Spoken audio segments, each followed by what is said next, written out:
ready to go? Yep. Everybody ready to go?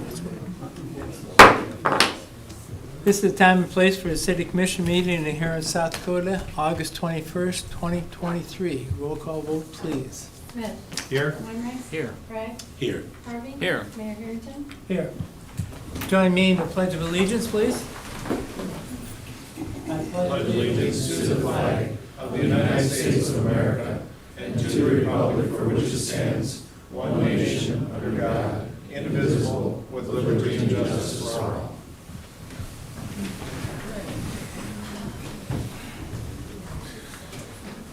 Agenda approval. Does the commission have anything to add or delete from our agenda tonight?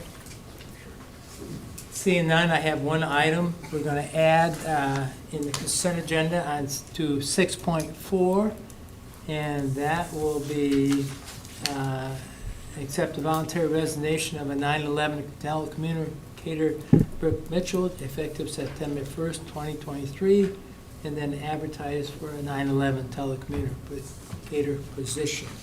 So that will be under consent agenda at 6.4. Seeing none, I entertain a motion to approve the agenda. Move to approve the agenda. Commissioner Smith moves to approve. Need a second on that item? Second. Second, Sean Harvey. Commissioner Harvey, thank you. Roll call vote, please. Smith. Aye. Weinreich. Aye. Bragg. Aye. Harvey. Aye. Mayor Harrington. Aye. Going to go to public forum. Does anybody have anything for public forum tonight?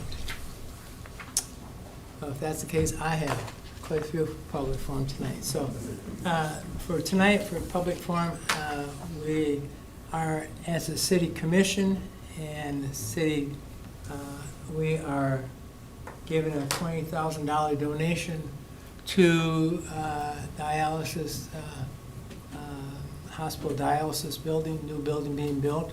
And it's going to be named, and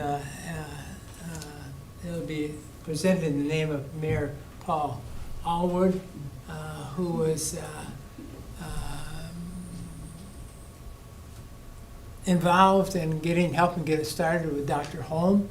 As a matter of fact, they were going to be on the whole gamut to get funds and everything, and speaking to many different organizations, but untimely illness by Paul and his untimely death, he never got an opportunity of doing that with Dr. Holmes. So we as a city, we're going to donate $20,000 towards that. We looked at it as one of the things to make our city better. It's unfortunate that people have to, are on dialysis, have to go out of town because we didn't have enough facilities to take care of it. Well, we rectified that situation with a new dialysis operation. If you haven't seen it already, take a chance, take a look at it. It's really good. So I would like to invite people from the hospital, Levi and Dr. Holmes, who we're glad to see him, and Eric to come up, and the commission to come up at the front, and we'll do a presentation. We'll get pictures taken too. More pictures.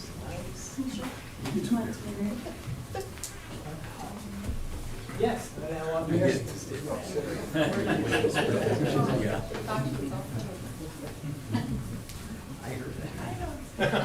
I know you can. I didn't think you'd get off that easy. Where do you want me to? Oh, put you right in the middle, Mary. Right in the middle? Yeah. Right well, here.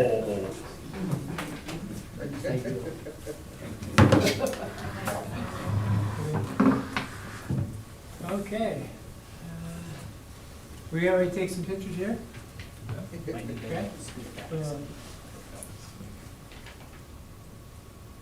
Colin, you want to go first? Ready? 1, 2, 3.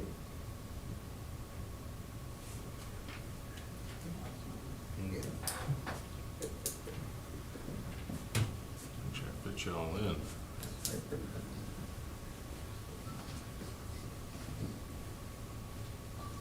There we go. A couple on my This is Levi's fault. camera as well. I can't hold my stomach in there long. That's what that song was. All right. 1, 2. There you go. Thank you. We're good?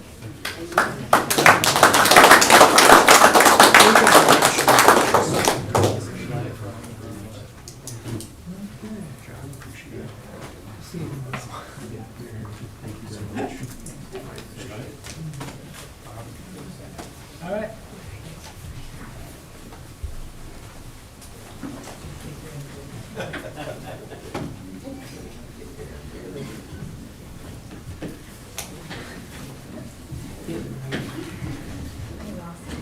Okay.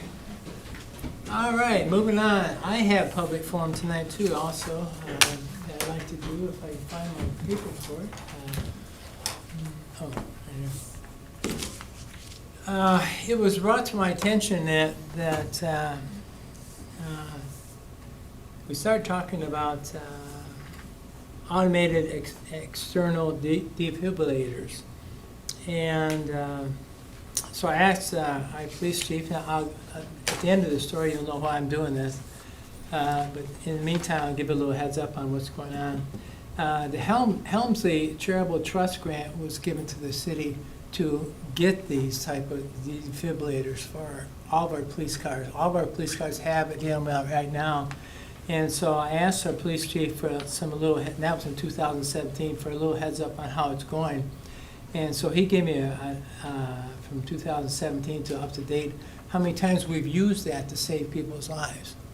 In 2017, we used it 4 times. And this is just the police department. Our fire, police, and ambulance, they all have the same defibrillators on there, and they are using them all the time also. But 2017 was used 4 times, 18 3 times, 19 5 times, 2020 14 times, 2021 7 times, 2022 7 times, and 23 6 times. So all those times they've come into good use, and we're very pleased that we have them on all our police cars and with our fire department, and our EMTs are utilize them all the time. The reason I brought this up, it came to my attention that we had a situation in our city last week sometime where people were driving through our city, and one of the people and the pastors got very sick, and so they pulled into Casey's, and then the people in the car realized that the person was very sick, so they wanted to call the ambulance. So they called for ambulance to come get the person. In the meantime, our police department was in the area, so they drove to there. They went right to it was Casey's. They went right to Casey's and got the person out of the back seat, and they were not breathing.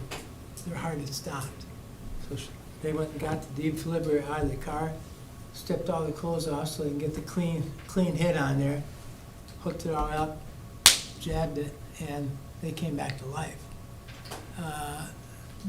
They were then, when the ambulance come, they ended up taking them to the hospital. Then the hospital sent the person on to Sioux Falls, to the area, Sioux Falls Hospital. We haven't heard how they did. We don't know if the person's still alive or not. With all of our HIPAA rules and stuff now, so you really can't ask questions like that. So I don't know the results. Someday we'll find out. Maybe they'll stop back in and tell us thank you. I hope they do, because we'd like to see them again. But that to me was why we have all of them, and our staff, whether it be our fire or our police, are all proven veterans to be able to utilize this and saves people's lives. So I just wanted to bring that to everybody's attention, and we don't thank our police and our fire departments enough, and so I wanted to have a little platform to speak about them tonight. I see our chiefs here, and our other chiefs hiding back there, our police chief, and barely see him. I just want them to know that we as a commission do appreciate all their efforts, and hopefully we all share a little prayer for this person who had this unfortunate situation but saved in our city. So with that, I'm moving on. Thank you for your patience on that item. City Commission adjourns to convene as a Board of Adjustments for the following public hearings. And I'm going to turn this over to our planner, Barry Cranston.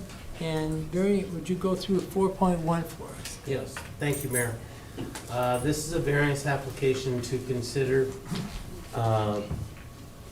The variance application was requesting to allow a church and related uses and services, including a community center, which is not a permitted use in the downtown area zone B2 Central Business District. This was heard by our hearing examiner last week, and he recommended approval of this particular variance application. He felt it was well warranted and felt that it was a strong use of the facility. There are people in the audience, I believe, that would like to speak in support of that. So with that, Mayor, I'd like to call Tom, if you would come up and you can kind of start it off for us. Sure, thank you. And if you see in the packet that you have, we wrote out a proposal that kind of explains what we want to do. And one of the things I wanted to reiterate was we're not trying to be a traditional church in that area. Tom, would you state your name and address? Oh, sorry, Tom Brantner from the lead pastor of Restoration Church, and I live at 2331 Hawaii Avenue Southwest. Thank you. So to reiterate again, funeral services are not on the table in that facility, wedding services. The Sunday service would be, although nothing else in that area is open Sunday morning, so we don't know that street parking is going to be a problem. We have talked to Farmers and Merchants Bank about utilizing their parking lot across the street during their off hours, and they're open to us utilizing that anytime they're not open. And so Saturday afternoons, Sunday would be some of our maybe larger events that we do. And so we also want to do kids, teen, family activities as a community center out of that location. We are renting space right now in the Cornerstone building, right across the street from this location. And we've been renting it for 2 years, doing everything we do as a church except the Sunday morning worship service. And so, and have not had problems with neighbors, issues with parking at all. We even had an event where we did a training with 50 people the day of the Huron Community Improvement Committee street dance, where 3rd Street was blocked off. And we were able to utilize the city lots and other places to park without any problems. And so we think we can make this work. Obviously, our congregation has not given approval for it because we wanted the variance before we really dug into the bids and the cost factor. We didn't want to put the time and energy into it if the city wasn't going to approve it. So that's kind of where we are right now. Okay. Any questions for Tom from the commission? I have a couple. Yes, Mayor. Commissioner Smith. In the application, or at least in the conversation, Tom, you're expecting a cost of around $500,000 for improvements of the property? Correct. That would be, with the people we've talked to, we don't have firm bids from anyone, but the people we've talked to that have gotten bids in the past for some of the mold, the asbestos, the roof, the drainage, the sidewalk, everything, that would be my best guess. I mean, the examiner wanted an estimate, and so like that was the best guess I could give him. Sure. And assuming acquisition and ability to move to that facility, when would that be completed, or what's the scope of that? Well, and a lot of it would depend upon the vote from our church body. We hope to have that done by October at the latest. The purchase agreement actually we have right now is dated October 1st. So we would expect not to be done with construction and move in until after the completion of the street project. We would hope that that would actually coincide with the completion of that project and then being able to open the building. So And so, 12 months from now kind of thing, or? at the, 18 months, right, at I the mean. earliest, yeah. Yeah. So, And then you also mentioned weddings and funerals Mhm. would not be held there? correct. I mean, the funeral homes, in fact, while we've been renting property, the funerals that we've had, more than adequate space at the funeral homes. And so that's where we do those. And weddings, most weddings now are not in churches, at least the ones that we've done, and so most of those are off-site. But we would not utilize that building for either of those purposes. And you probably, I think you had it in here, but give me an idea, if you would, as far as attendance numbers that you're typically working with. Right now, we run about 60 to 60? 65 Okay. on a Sunday morning. That's all I have. Thanks, Tom. Okay. Any other questions from the commission? Yes. Commissioner Have you Weigers. checked, I know Cornerstones has those spots Mhm. in the alley there. Have you checked with them to see if you'd be able to maybe utilize those on Sundays? Yeah, and because we rent from Cornerstone now, those are reserved obviously for the people that rent them during office hours, but we are already able to use them even for the property we have across the street in off hours. But we also have to, I mean, the scoreboard also utilizes them and the Red Arrow. Not publicly, but people that go there use those spots. And I know that Cornerstone and also the community counseling that have parking spaces in the alley have trouble all of the time with people taking their spots. We did drop off our proposal at community counseling, tried to reassure them that we will not encourage people and we will try to keep people out of those spots anytime they're open. Obviously, we don't want to create a problem. We're trying to actually help the situation, not make more of a problem there.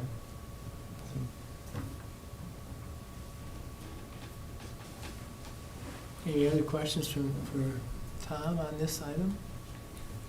Mayor, I would move to approve for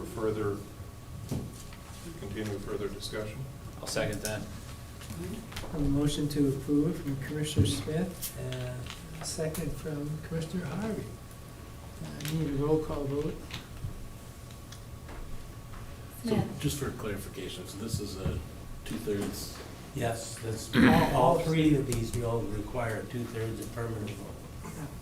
And yeah, I just, after reading through, I could just make a quick comment. You know, there's a lot of talk about the highest and best use, and, you know, I think a big part of that is that building is in rough shape. It's not been maintained, and so, although I know that it's, you know, that's why we're having to look at it as a variance, because it's currently not allowed. I think that it's critical that we maintain the infrastructure of our downtown, and if we've got folks that are willing to make an improvement to save that building, because if something's not done soon, we're gonna have an even bigger issue of having to tear it down or condemn it. So I personally will be voting in favor of it, and that's my reasoning, just because I think that, again, the condition is just gonna continue to deteriorate, and so that's why I believe there's in my personal opinion, a reason for the variance. I couldn't agree more. Share that, Rich.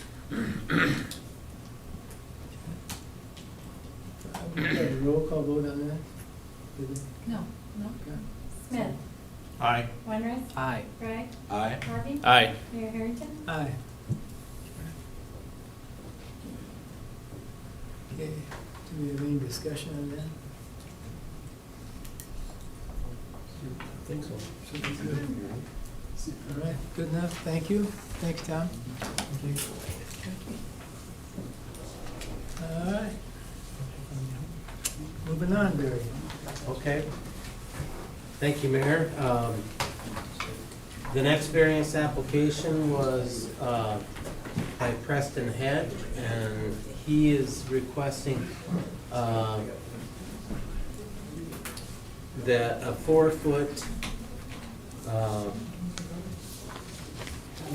4-foot setback be allowed on the west property line where code requires a 7-foot setback, and that 20-foot setback from the south property line where code requires a 30-foot rear setback, and that they also be allowed, if they choose, to keep the 8x12 shed that is there located currently on the west edge of the house, which would be 96 square feet over the 45% rule that we recently instituted.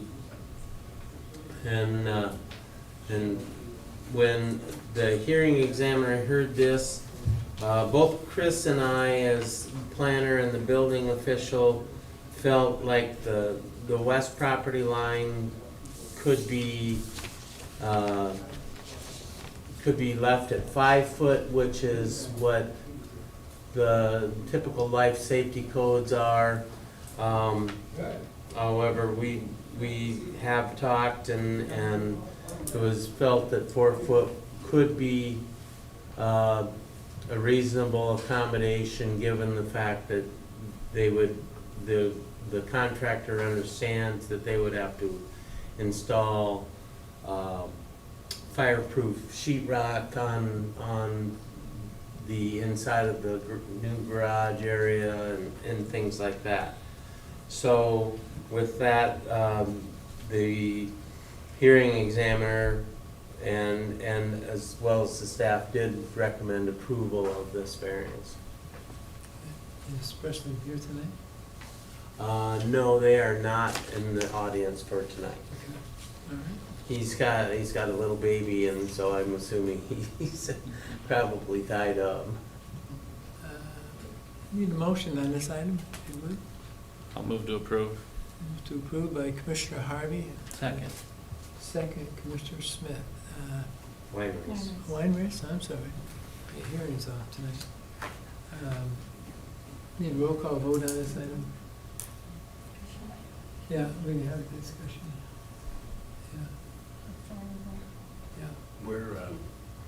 Where would you propose to put the shed, do you know, Barry? Well, the current proposal is really to remove it, and it would go out to his father's, out to Travis's place. It was, you know, they would move it, they would move the shed most likely up to the southeast corner of the house, behind the house yet, but, and so it would remain on property under this variance application. They were just trying to cover all their bases. I believe the shed would go away and it would go out to Travis's farm out there. Because that was my biggest concern, I just didn't, you know, that the new garage is gonna pretty well fill. Yeah, That right, side of the and yard. so they included it in case they wanted to use it in the meantime while they were under construction, but the last discussion that was had between myself and the building official and Preston was that that shed would likely go out to Travis's residence And, outside of town a little bit. and, I mean, I don't know if there's a way we can we approve it conditional to Yeah. that somehow, just so it's Sure. not over, when it's all Sure. said and done, it's not over Yep. the size. And then can you clarify a little bit more, because your writing here said you guys wanted to stay at the 5 foot. And then Mhm. you just said in your summary today that you and Yes, Chris are and- okay with the 4 foot? Yeah, we've had conversations about that with the hearing examiner, that's why he approved it without condition. He asked, he had several questions about that, and Chris assured him that, you know, the contractors that are involved, they could use a product that is a fireproof sheetrock, that they could use that product, and that would take care of the 1 hour fire retardant requirements, and so Because that's, so he would be fine with that. the documentation has the condition of 5 foot Mhm. on item, but you're saying you would no longer, you would recommend A, B, and C with no condition? Yeah, we could live with that. That was a reasonable accommodation that Chris and I, after meeting with the hearing examiner, that we felt like we could accommodate that. So just for, I don't remember who, Brian, if you made the motion, you know, we'd have to decide if you want that to be a motion. Or I did. Or Sean, sorry. If you want that to be a motion with the 5 or the 4. I think I would go with the 4.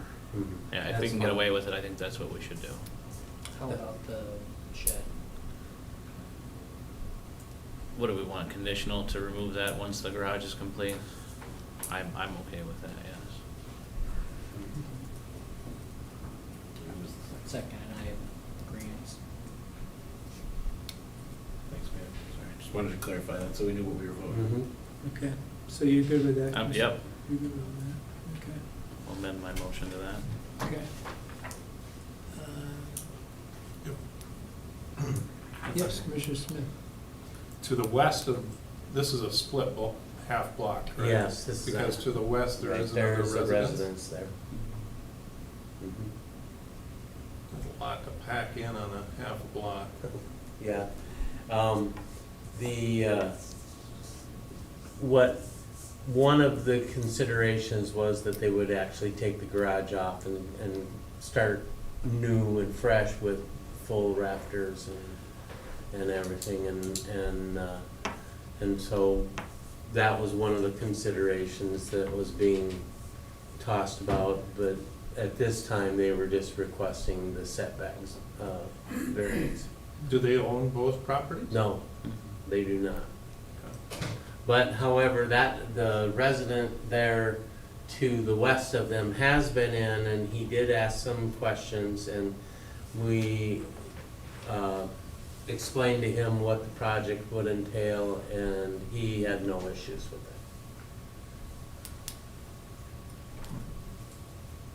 They have to take some of those trees down to do that too, then I'm assuming on. Uh, as it looks like. Potentially, they're hoping not, but potentially, yes. Because if I remember correct, Brian, there's 2 rows of trees. There's trees on this property and And- trees on the neighbor's property. Right. Still has a little bit of a buffer.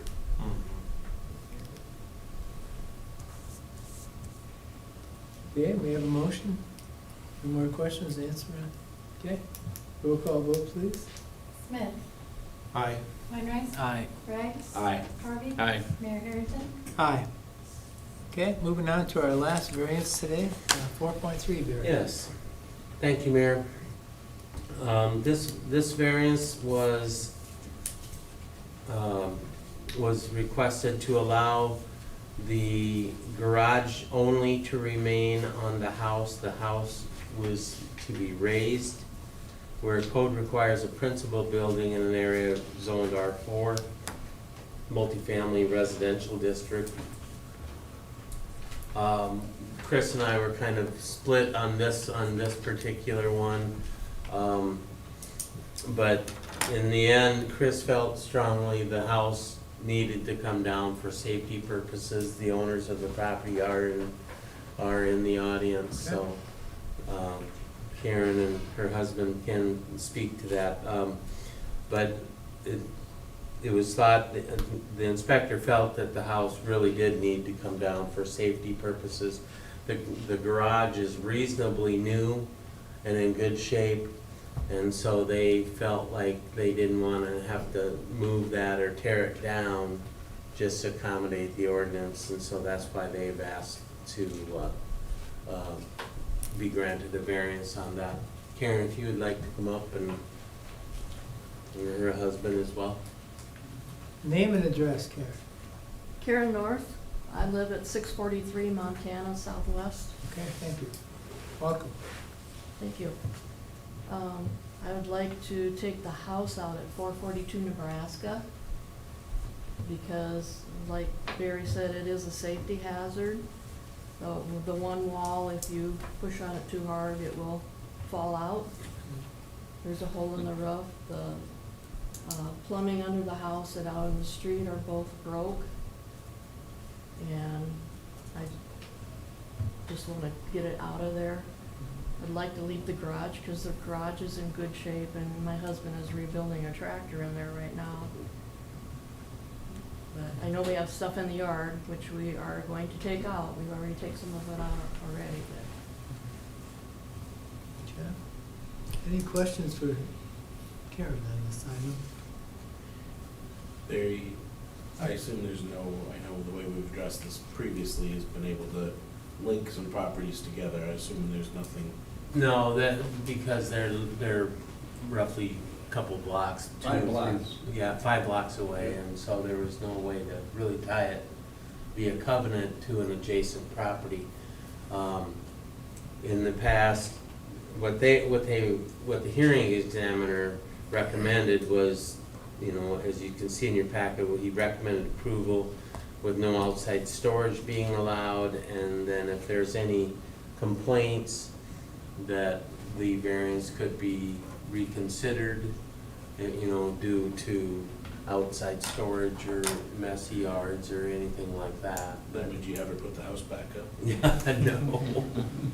It's pretty dilapidated, so, you know, if it is approved, one consideration, that Julie and I did talk about in-house is that, you know, this could be revisited in a couple of years if there's any issues or if there is the possibility of putting another house in there.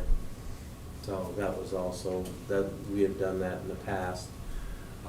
However, that was not part of the recommendation from the hearing examiner for the record, so.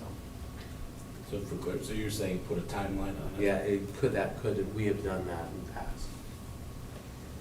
Because right now, in our ordinance, don't we have that we don't have just garages on these lots? Yeah, that's what the variance is for, is to grant the allowance for the garage to remain even though there is not a primary residence on the lot. So you were suggesting we put a time frame on it? No, I'm not, the hearing examiner did not make that recommendation. I'm saying that that is a potential consideration if the body wanted to move that direction. But then we've got to make sure we stay in line with that and watch it in the future, and so. My one question to that though is if we come back to reevaluate it and we'll say, and the reason why we reevaluate it and because of a violation of what stuff in the yard or something, Right. which we could address that through code. Yeah, code So enforcement could I- watch that. Yeah, I so. don't necessarily see that there would be a So- benefit of Mhm. revisiting it in 2 The years. only reason I could see where that would make some sense is if they've got a current situation, they're using it, but then that would be some encouragement to either, at some point in the future, put a residence, which we'd prefer, or sell it to a neighbor that can connect it via a conditional, A covenant. Covenant, of yeah. some kind. just so that it, one way or another, it was not out of compliance. And, you know, I don't know, long-term, I don't know how long it's gonna take you to rebuild the tractor. Depends on how hard they work on it. I would just say from the real estate perspective of it, a lot with a garage on it is worth something. A 50-foot wide lot with no garage on it is not worth a lot, and a lot of times they turn out to be weed patches. If there's a usable garage there, oftentimes, that is something that somebody will take more pride in than a vacant lot that doesn't have a lot of value. We'll keep it mowed and we keep the snow moved in the wintertime. Right. Karen, how did you acquire the property? It was my grandmother's, Okay, so and, you've owned it and through it the went to my family? mom, and then, when we moved to town, my mom gave it to us. It wasn't much of a house then, but it's not worth living in now. Yeah. Well, and I agree with everything that the commissioners have brought up, but kind of going back to Commissioner Bragg's point, that's a little bit of the struggle that I'm having with this is because we've been pretty direct on adjoining garages, you know, properties, lots. But this is a different situation, in my opinion, because of your length of ownership of the property. Obviously, the home is no longer livable, and agreeing with Commissioner Harvey on the ability to sell it down the road is going to be much more attractive with The a garage. functioning garage on it. You know, now if the garage was doing the same, then, you know, Well, falling in. The garage is in good shape. Yeah, garage is in good shape. Yeah, I driven by it this Mhm. afternoon, and, so. Okay. Any, Have we okay. made a motion on this? I'll make a motion to approve. I'll second. Motion approved by Commissioner Harvey and a second by Commissioner Smith. With no time frame. No time frame. Okay. No more discussion? Roll call vote, please. Smith. Aye. Weinreich. Aye. Bragg. Aye. Harvey. Aye. Mayor Harrington. Aye. Thanks, Karen. Thank you. Thanks, Gary. Thank you, Karen. All right. The Board of Adjustment adjourns to reconvene as a city commission. Moving on to the consent agenda. Matters appearing on the consent agenda are expected to be non-controversial and reacted upon by the commission at one time without discussion unless a member of the commission requests an opportunity to address any given item. Items removed from the consent agenda will be discussed at the beginning of the formal items. Consent agenda tonight is the smallest consent agenda I've ever seen, so I'll breeze right through it. 6.1, minutes of the August 14th, 2023 City Commission meetings. 6.2, fuel quotes for city departments. 6.3, payment of the bills. And then we added 6.4, which is to accept the voluntary resignation of 9/11 telecommunicator Brooke Mitchell, effective September 1st, 2023, and to advertise for a 9/11 telecommunicator position. That is our consent agenda for the evening. I'd entertain a motion to approve. I'll move. Commissioner Weinrich, motion to approve. Need a second? Second. Second, Commissioner Bragg. Roll call vote, please. Smith. Aye. Wainwright. Aye. Bragg. Aye. Harvey. Aye. Mayor Harrington. Aye. Okay, we're moving on to bid quote items, and when I look at this, I'm almost certain that our city engineer is going to have all three of them. So I'm going to start with Brett Runge. Brett, will you talk to me about 7.1, please? I certainly will, Mayor. Thank you. 7.1, consider agreement from Burns & McDonnell Engineering Company, Inc. to provide construction administration services for the 2023-21 Solid Waste Transfer Station Facility Project and authorize the mayor to sign. So we received a proposed agreement from Burns & McDonnell to provide construction administration. They actually provided the design and bidding for the project, which has already been bid and awarded. And their construction administration services, they'll include construction survey, shop drawing, and construction document review, clarifications, interpretations of plans, and on-site resident observation. Their fee for this is an hourly not-to-exceed amount of $410,000, which is around 5% of the construction cost. The project bid out at $8,009,000 for construction cost.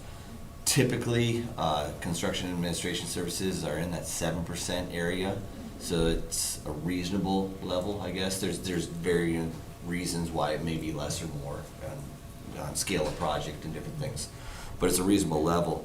The city budgeted $400,000 for the construction administration services. The additional $10,000 of fees would just need to come from contingencies within the project that we kind of built in some of these.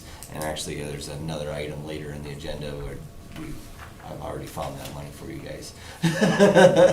But anyways, recommend, the engineering department, the solid waste department recommend approval of this agreement, and we request authorization for the mayor to sign it. Move to approve. Move to approve, Commissioner Bragg. Second. Second, Commissioner Weinrich. Any other questions for Brett on this item? Seeing none, roll call vote, please. Smith. Aye. Wainwright. Aye. Bragg. Aye. Harvey. Aye. Mayor Harrington. Aye. 7.2, Brett, please. Consider agreement from Forrester Testing to provide construction testing services for the solid waste transfer station facility project number 2023-21 and authorize the mayor to sign. So here's where we found the additional funds. We have testing services for the project. This would include your soil density testing to make certain that the contractor has compaction, so we don't have issues later with settlement of the building or the sidewalk approaches, different things like that. There will also be concrete. There's a substantial amount of concrete on this project for the foundation and the floor and stuff, so there will be concrete testing. Forrester, they do 95% of our testing in town because they're based out of Brookings. They also have an office in Aberdeen too, but they're close, and they do, since they're in town doing work for us and other construction projects, they a lot of times will piggyback trips, if you will, or combine trip costs, so we don't get hit with the full cost of a site visit, if you will. Their estimated fee to perform these testing services for the project is $19,200. There were 2 proposals received for the work. However, Forrester was the lowest cost proposal, so we did look at another company. And we budgeted $45,000 for the testing services, so we're well under that budget, which is a good thing. So we recommend approval of the agreement and authorization for the mayor to sign it. Okay. Need a motion to approve? Motion to approve. Mr. Harvey, motion to approve. Need a second. Second. Mr. Smith, second. Any questions for Brett on this item? Seeing none, roll call vote, please. Smith. Aye. Weinrice. Aye. Bragg. Aye. Harvey. Aye. Mayor Harrington. Aye. Okay, 7.3, Brett. Consider agreement from DGR Engineering to complete design of the 2023-15 sanitary sewer wet well improvements project and authorize the mayor to sign. So we received a proposed agreement from DGR Engineering to complete design of our sanitary wet well improvements project for this year. This project, we got started with it. We've basically, the engineering department brought it to a 60% level of design. And then we became short one staff member, so we ran into issues finishing the project, and construction season started. The other item that we ran into that was a challenge for us is there was, the project includes replacement of some controls for a wet well, for a lift station. And I'm not an electrical engineer, and we were gonna have to go out and get help on that from a consultant anyways, the electrical engineering services and controls to put that together for that replacement. So it just made sense at this point to finish it, and have DGR assist the city with finishing this project at this point. The project consists of wet well replacement, and the 3 locations of those wet well replacements is 6 in Lawn Ridge Lift Station, the 18th in Indiana Lift Station, and the 20th in Ohio Lift Station. And these are basically problem child wet wells for the sanitary sewer department. When you look down from the top of the wet well, and I guess just to back up a second, you have a wet well where the sanitary sewer flows into, and then you have a dry pit or dry well where the pumps are located typically, and they're pumping from that wet well to the next level for gravity sewer, right? And this is all for sanitary sewer. These wet wells, when you look down from the top, they have some of them have pipes sticking in them that are no longer in use. Some of them, you go down a level of 5 feet, and then they have like some sort of a platform. Then you go down another level of 5 feet below, and you have like another little platform of sorts. So when you get to a 20-foot deep wet well, you have all of these obstructions, and then which makes it extremely difficult to clean, do maintenance on it. It makes it a safety hazard to send anybody down in there to work on it or do anything. So these are the problem child wet wells that we have and we want to replace them. So they're going to help us complete the project. We did budget $700,000 for the lift station improvements in 2023 this year. And that design fee would included and come from that budget. We are confident that we'll still be able to stay underneath that budget with farming out the finishing design fees on this.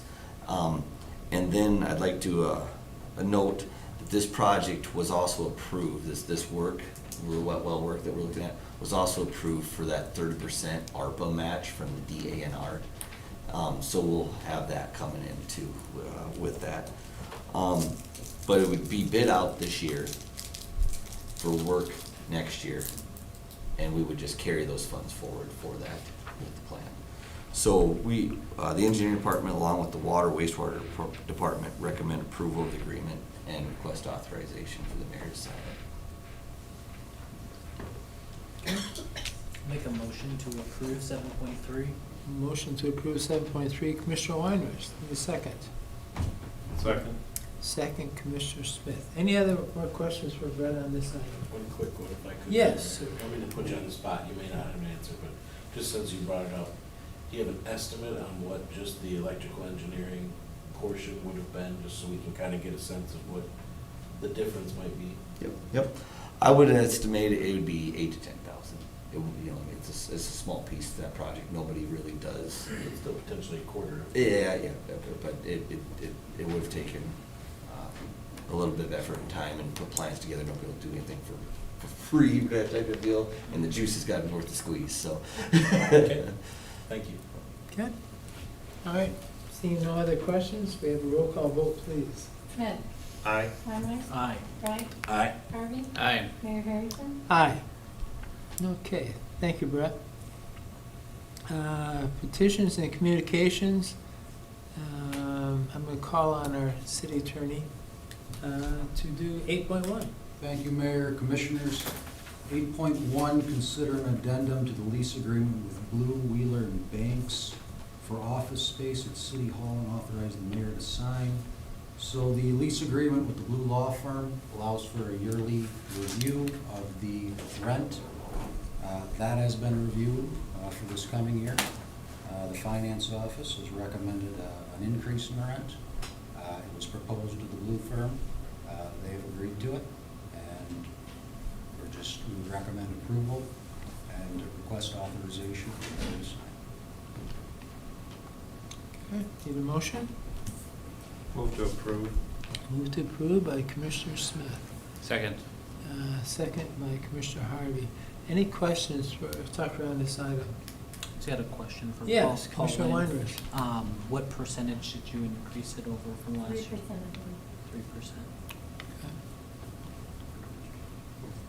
3%. Additional question, Mayor? Yes.